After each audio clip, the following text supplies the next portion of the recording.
शीशा मोहब्बत के फोड़ के गइल, शीशा मोहब्बत के फोड़ के गइल,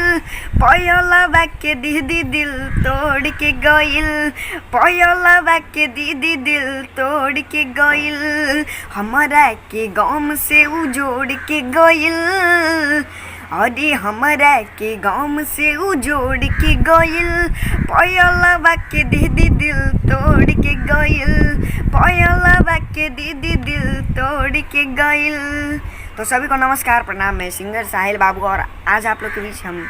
प्यारा सा सैड सॉन्ग लेकर आए हैं और आप लोग हमारे सैड सॉन्ग को सुने और जितना हो सके उतना आप लोग शेयर कीजिए, लाइक कीजिए, कमेंट कीजिए और हमारे चैनल साहिल बाबू ऑफिशियल को आप लोग सब्सक्राइब कीजिए और हमारे हर एक सॉन्ग को आप लोग प्यारा आशीर्वाद बनाए रखें। और आइए, कहिले वादा रहे हो कि बाहुरी इरादा रहे हो, कहिले वादा रहे हो कि बाहुरी इरादा रहे हो,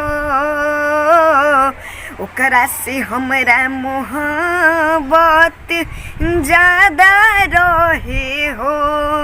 जिंदगी में जहर घोर के गइल, जिंदगी में जहर घोर के गइल, पयलवा के दीदी दिल तोड़ के गइल, पयलवा के दीदी दिल तोड़ के गइल।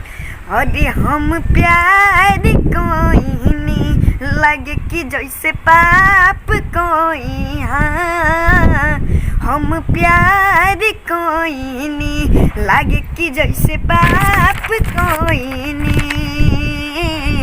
अपने जिंदगी के अपने से साफ कोइनी, साहिल बाबू कहे भोर के गइल, अरे साहिल बाबू कहे भोर के गइल, पयलवा के दीदी दिल तोड़ के गइल, पयलवा के दीदी दिल तोड़ के गइल, शीशा मोहब्बत के फोड़ के गइल,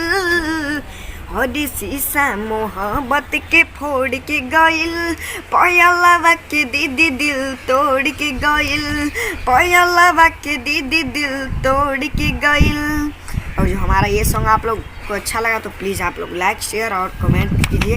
जैसा लगा आप लोग को, और शेयर कीजिए इसे, और हमारे चैनल साहिल बाबू ऑफिशियल को आप लोग सब्सक्राइब कीजिए। सभी को दिल से धन्यवाद।